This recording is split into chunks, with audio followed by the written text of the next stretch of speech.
আমাদের আজকের গন্তব্য এডাক্কাল গুহা। ভারতবর্ষের দক্ষিণের একটি বৈচিত্র্যময় রাজ্য হলো কেরালা, যাকে পপুলারলি ডাকা হয় গডস ওন কান্ট্রি বলে। এই রাজ্যের উত্তরের একটি জেলা হলো ওয়েনাড। এই ওয়েনাড ডিস্ট্রিক্ট পুরোটাই পাহাড়ি। এই জেলাটি পশ্চিমঘাট পর্বতমালার কোর এরিয়াতে অবস্থিত এবং তামিলনাড়ু ও কর্ণাটক রাজ্যের সীমানা ঘেঁষা।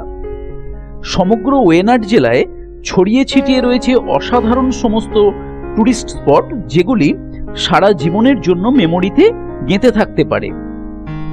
এইরকম একটি দর্শনীয় ঐতিহাসিক গন্তব্য হলো এডাক্কাল কেভস, যেটি ওয়েনাড জেলার হেডকোয়ার্টার্স কালপেট্টা থেকে 25 কিলোমিটার দূরে এবং সি লেভেল থেকে 3900 ফিট ওপরে পশ্চিমঘাট পর্বতমালার একটি রিমোট জায়গায় অবস্থিত। এই গুহার পাথরের দেওয়াল জুড়ে রয়েছে প্রাচীন নিওলিথিক যুগের মানুষদের সৃষ্ট অসংখ্য পিক্টোরিয়াল রাইটিংস, অর্থাৎ ছবির মাধ্যমে নিজেদের মধ্যে কমিউনিকেশন বা মনের ভাব প্রকাশের চেষ্টা। বিভিন্ন পরীক্ষা নিরীক্ষার মাধ্যমে উঠে আসা তথ্যের ভিত্তিতে ঐতিহাসিকদের ধারণা, এই গুহাচিত্রগুলি কমপক্ষে 6000 খ্রিস্টপূর্বাব্দের, যে কারণে এডাক্কাল কেভসের এত বেশি গুরুত্ব। চলুন কেরালা রাজ্যের এই প্রাকৃতিক এবং ঐতিহাসিক এডাক্কাল কেভসের ভিতরে প্রকৃতপক্ষে কি আছে সেটা দেখে আসা যাক।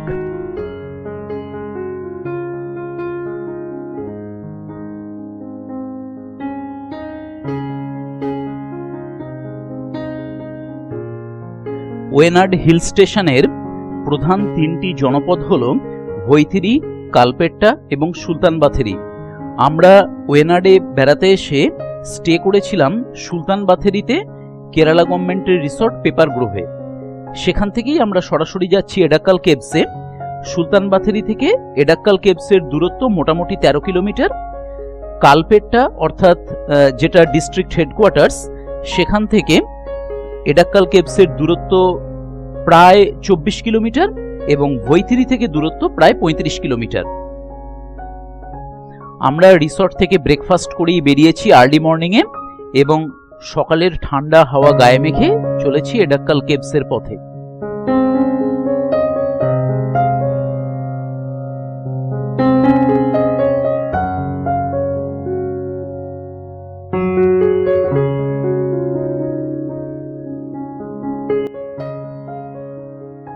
এডাক্কাল কেভসের পেরিফেরিতে আমরা পৌঁছে গেছি। পার্কিং জোনে গাড়ি দাঁড় করিয়ে রেখে এবারে আমাদের উঠতে হবে বেশ কিছুটা রাস্তা। আমরা যা জানলাম, পার্কিং জোন থেকে এডাক্কাল কেভস পর্যন্ত 1 কিলোমিটার রাস্তা ট্রেক করে যেতে হবে।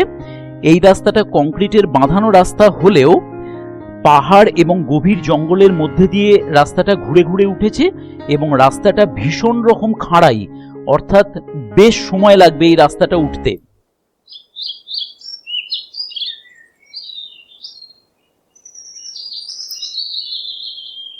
কিছুটা ওঠার পরেই ভীষণ রকম হাঁপ ধরে যাচ্ছে। রাস্তাটা পাহাড়ের উপর দিয়ে ঘুরে ঘুরে উঠলেও ভীষণ রকম চড়াই। কয়েক পা এগোতে না এগোতেই শ্বাসকষ্ট হচ্ছে এবং দাঁড়িয়ে পড়তে হচ্ছে। রাস্তাটা ঘন জঙ্গলের মধ্যে দিয়ে গেছে, বিভিন্ন রকমের পাখির ডাক শোনা যাচ্ছে কন্টিনিউয়াস। আমার সাথে আছে আমার ওয়াইফ তিথি এবং আমার মেয়ে তিতলি। তিতলি তো মাঝে মাঝেই বিরক্ত হয়ে যাচ্ছে এবং চিৎকার করে বলছে, আমি আর উঠতে পারবো না।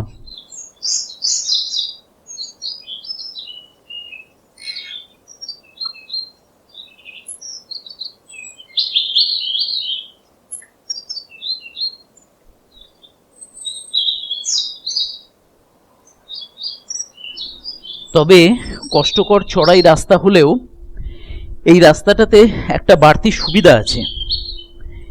এই বাঁধানো রাস্তাটার দুপাশে কিছু দূর পরপরই বেশ কিছু দোকান আছে।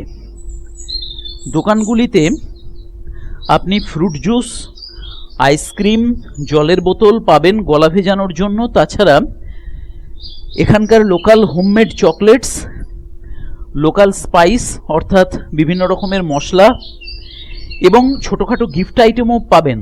যদি এখান থেকে আপনি কিনতে চান তাহলে কিনতে পারেন, এবং যদি প্রয়োজন মনে করেন এই দোকানগুলোতে একটু বসে গলা ভিজিয়ে নেওয়া বা 2-3 মিনিট বসে বিশ্রামও নিতে পারেন। চলতে চলতেই বেশ কয়েকবারের মতো এবারেও আমরা মিনিট 2-1-এর জন্য দাঁড়িয়ে পড়েছি রাস্তার পাশে। চারপাশের ঘন জঙ্গলটা দেখুন। এখানে পাহাড়ের ডান দিকের ঢালে প্রচুর কফি গাছ। তিতলি বসে পড়েছে রাস্তার পাশেই পাথরের ওপরে। এই দেখুন, এইগুলো কফি গাছ। কফি গাছের বিস্তীর্ণ বাগান ডান দিক জুড়ে। রাস্তাটা সামনেই বাঁ দিকে বেঁকে গেছে।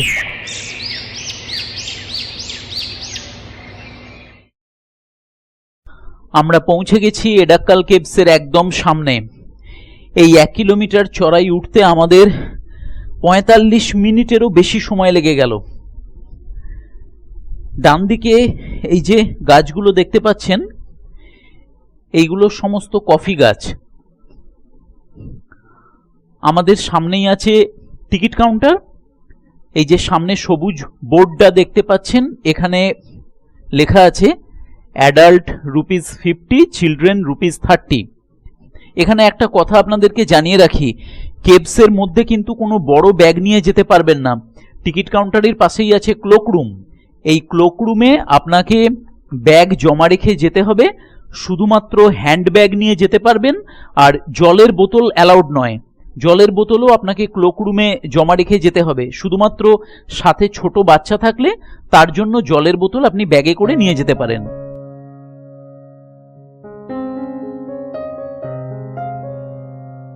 টিকিট কাউন্টার থেকে টিকিট কেটে আমরা মেন এন্ট্রান্স দিয়ে ঢুকলাম। মেন এন্ট্রান্সের পাশেই বসে আছেন সিকিউরিটি স্টাফ, যিনি আমাদের টিকিট চেক করলেন।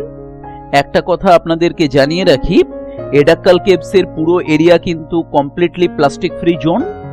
এখানে আপনি যেমন জলের বোতল নিয়ে উঠতে পারবেন না, তেমনি কোনো খাবার দাবারের প্যাকেট নিয়েও যেতে পারবেন না। যদি আপনার ব্যাগে কোনো খাবারের প্যাকেট থাকে তাহলে সেটা ক্লোক রুমে জমা রেখে আসতে হবে। আরও জানতে পারলাম কেভসে ওঠার জন্য টোটাল 350টি সিঁড়ি আছে।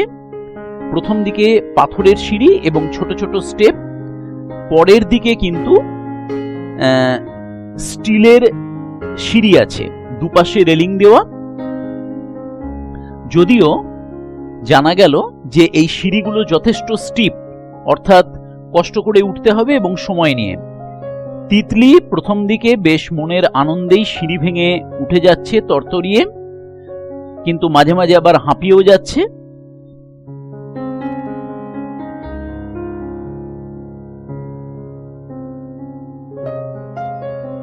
বেশ কিছুটা ওপরে ওঠার পরে দেখতে পেলাম আর কোনো সিঁড়ির অস্তিত্ব নেই।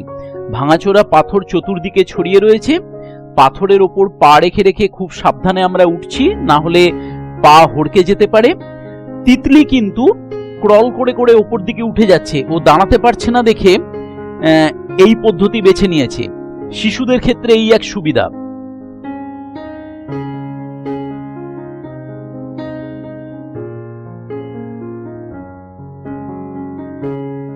ওপরের একটা বেসমেন্টে আসার পরে দেখলাম এখানে কিছুটা অংশে সিঁড়ি নেই, দুপাশে বড় বড় বোল্ডার, তার মাঝখান দিয়ে একটা ন্যারো ক্লেফট।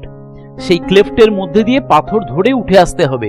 তিথির পক্ষে সম্ভব হবে না, কিন্তু তিতলির ওঠার খুব ইচ্ছা, ভয় পাচ্ছে ও।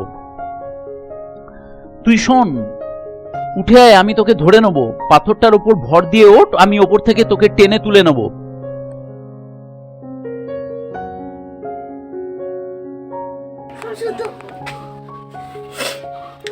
আয়, ধরে ধরে ওঠ, পাথরটা ধর, পাথরটা ধর। হ্যাঁ, সাইডে ধর, লেফট সাইড দিয়ে। হ্যাঁ, উঠে। হ্যাঁ, পাথরে ধর, পাথরে ধর। ব্যাস, আমার হাত ধর, কিছু চিন্তা নেই, আমার হাতটা ধরে। এডাক্কাল কেভসের দুটি অংশ। এটাকে 2 টিয়ার কেভস বলতে পারেন। একটা অংশ হচ্ছে নিচের দিকে। এই মুহূর্তে আমি যে জায়গায় দাঁড়িয়ে আছি এটা হচ্ছে কেভসের নিচের অংশ।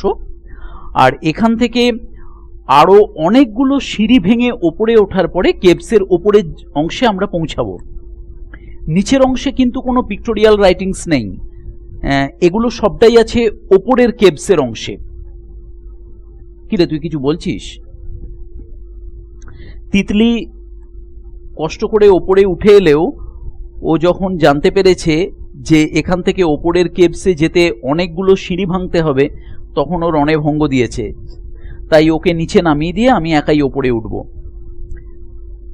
নিচের কেভসের অংশটাতে বড় বড় পাথর বা বোল্ডার আপনারা দেখতে পাচ্ছেন ছড়িয়ে ছিটিয়ে রয়েছে।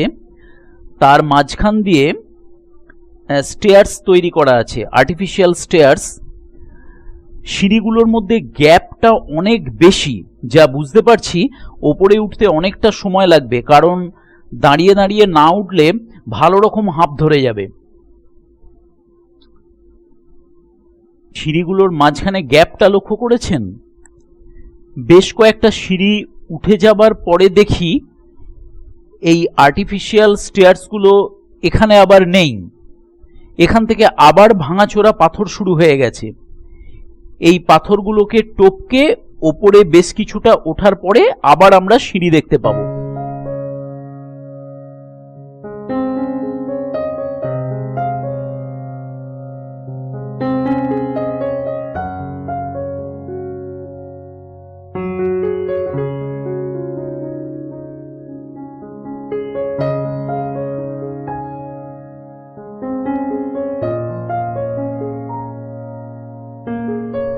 কিছুটা উঠতে উঠতেই রীতিমতো হাঁপ ধরে যাচ্ছে। কষ্ট করে উঠে এসেছি, তাও বেশ কিছুটা। এখান থেকে চারপাশের দৃশ্যটা ভারী সুন্দর, ঘন জঙ্গল চতুর্দিকে। ওপর দিকে দেখতে পাচ্ছেন কত সিঁড়ি ওপরে উঠে গেছে।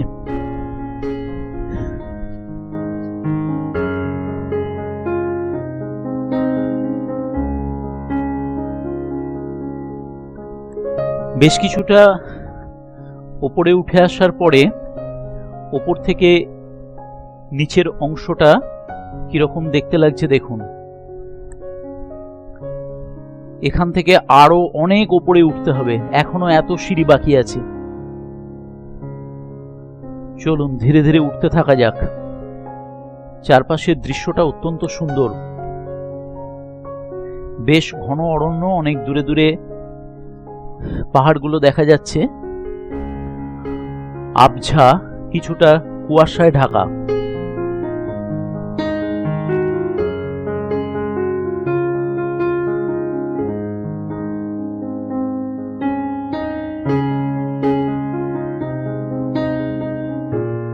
অবশেষে আমি পৌঁছে গেলাম কেভসের দ্বিতীয় অংশের দোরগোড়ায়।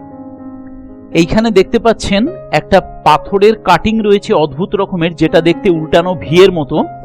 আর এখানে আবার অনেকগুলো সিঁড়ি রয়েছে নিচে নামার জন্য। এই সিঁড়িগুলো দিয়ে নেমেই আমরা দ্বিতীয় কেভসের ভেতরে ঢুকবো। এখানেই রয়েছে সেই বহু প্রতীক্ষিত পিক্টোরিয়াল রাইটিংস। আর এই জায়গায় একজন সরকারি গাইড রয়েছেন, তার কাছ থেকে আমরা সেগুলির অর্থ এবং এডাক্কাল কেভসের সম্পূর্ণ ইতিহাস বিস্তারিতভাবে জেনে নেব।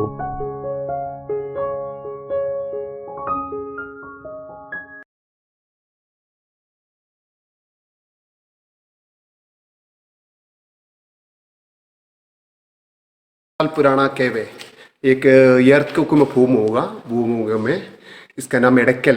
Edakkal means in between the stone, इसके बीच में जो पत्थर हैंगिंग हुआ है इसका नाम एडक्कल। एडक्कल एक मलयालम वर्ड है।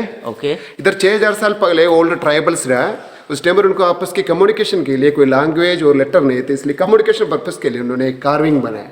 ये इंग्लिश में नियोलिथिक साइट बोलते।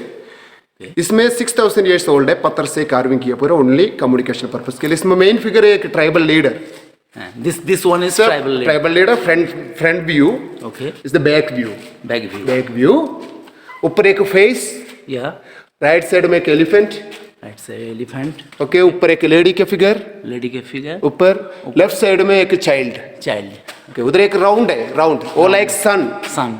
सन, पुराना लोग पूजा करता था, गॉड मानता था सन को, इसलिए सन का फिगर. उसके ऊपर एक peacock. Peacock. Peacock. Okay fine. ये पूरा 6000 years ओल्ड है. ओके. अभी इधर एक कपल डांस. कपल डांस है, एक मेल फीमेल विथ बोन आरो के साथ डांस किया हुआ है, जैसे एक कपल डांस सिंबल. ओके. उसके लेफ्ट साइड में एक लेडी का figure standing on a pushcart vehicle, एक पुशकोट व्हीकल में खड़ा हुआ है जैसे. ओके. ओके, उसके नीचे जो है उस टाइम पर उन्होंने कार्विंग करने के लिए जो वेपन्स यूज किया उसका सिंबल से, ये पूरा पत्थर का है, नाइफ जिससे सब कुछ different type of weapons. Okay, इधर एक lady figure, one lady figure इधर. ओके, एक वाइल्ड एनिमल. और एक एलिफेंट का head. Head of elephant. Okay. It's a palm tree, one palm tree. Palm tree. Flower, two flowers. Wild dog in jumping position. Wild dog. Okay. This is script 2500 years old. Brahmi Tamil. script. Palapuli Tata Kari Vedungo Malay Kachavun Chatti, meaning एक आदमी जो बहुत सारा tiger को मारा हुआ strong leader इस केव में रहता था. A man who killed a lot. Okay sir. So one man with a jar. ये symbol of man with a jar. और it's okay. Okay, one lady figure. Okay sir. Okay. ये cave discover हुआ 1894 में. इस area का Malabar police super था Frederick Fawcett. उन्होंने cave ढूंढ के निकाला. उसके बाद 1901 में इंडियन एंटिक्वेरी वर्ल्ड एक मैगजीन था, उसमें उन्होंने एक लेटर डाल कर लिखा, तब जाके दुनिया को उसके बारे में से पता चला. सी लेवल से 4000 फीट हाइट में दो केव है. एक नीचे से जब आप आया फर्स्ट केव, ये सेकंड केव है. ये ट्राइबल्स ने रॉक शेल्टर की तरह यूज किया, बारिश से एनिमल से बचने के लिए यूज किया हुआ रॉक शेल्टर है. लेकिन ये कार्विंग की वजह से अब ये इम्पोर्टेंट हो गया, वो फेमस हो गया. इसके अलावा फ्रांस और स्पेन में ये ऐसे कार्विंग्स है. और जब बारिश आएगा, जब रेन आएगा, पानी इसमें से ड्रेनेज हो जाएगा, नीचे ड्रेनेज हो जाएगा, पानी इसमें रुकता नहीं. इसमें से ड्रेनेज है, नेचुरल ड्रेनेज सिस्टम. उधर भी एक व्यू पॉइंट है, वो भी 30,000 साल पहले का है. ओके. वो भी वो एर्थक्वेक में ही फॉर्म हुआ. वो जो व्यू पॉइंट एक नेचुरल रॉक कटिंग है. ओके. वो अभी हम एक व्यू पॉइंट की तरह यूज करते हैं. एक रॉक कटिंग. Yes, natural. आप देख सकते हैं एक नेचुरल रॉक कटिंग. ये भी एक व्यू पॉइंट, एक रॉक कटिंग है ये. The walls are parallel to each other. Yes, Parallels to each नीचे की other. तरफ. Wonderful.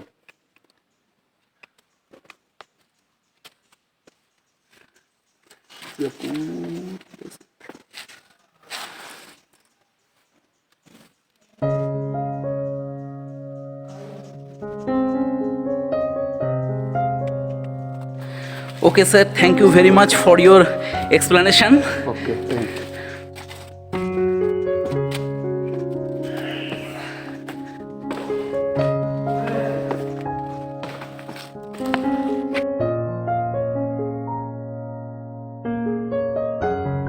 এক অসাধারণ ঐতিহাসিক নিদর্শনের সাক্ষী থেকে এবং কিছু অভিজ্ঞতা স্মৃতিতে নিয়ে আমি এখন এডাক্কাল কেভ থেকে ধীরে ধীরে নিচের দিকে নেমে যাচ্ছি. একটা জিনিস দেখে আমার মনে হলো, এডাক্কাল কেভ কিন্তু প্রকৃতপক্ষে ক্লাসিক্যাল কেভের মতো দেখতে নয়, বরং বলা ভালো পাহাড়ের মাঝখানে একটা ক্লেফট বা রিফট, অনেকটা এই ধরনেরই দেখতে. নিচে নামার পথে কয়েকজন টুরিস্টের সঙ্গে দেখা হলো. তারা আমার ভাবভঙ্গি এবং হাঁটাচলা দেখে অতি উৎসাহিত হয়ে জিজ্ঞাসা করলেন যে আমার চ্যানেলের নাম কি. তাদেরকে জানালাম যে আপনারা ইনক্রেডিবল ইন্ডিয়া বাই তিথি মুখার্জি এই নামে সার্চ করলে পেয়ে যাবেন. তাদের সঙ্গে আরও দু একটা কথোপকথন সেরে এখন আমি নিচের দিকে নেমে যাচ্ছি. অনেক সিঁড়ি ভেঙে আস্তে আস্তে নিচের দিকে নামতে হবে. আপনারা যারা ওয়েনাডে বেড়াতে আসবেন তারা অবশ্যই এডাক্কাল কেভ দর্শন করতে আসবেন. তবে একটা কথা, যথেষ্ট পরিমাণে হাঁটুর এবং কোমরের জোর না থাকলে এবং ফিজিক্যাল ফিটনেস না থাকলে সত্যি এতগুলো সিঁড়ি, শুধু সিঁড়ি নয়, অত্যন্ত স্টিপ স্টেপস ভেঙে ওপরে ওঠা ভীষণ কষ্টকর। যাই হোক, এই ভিডিও আপনাদের কেমন লাগলো অবশ্যই কমেন্ট করে জানাবেন। প্রত্যেকে ভালো থাকবেন, আন্তরিক ধন্যবাদ।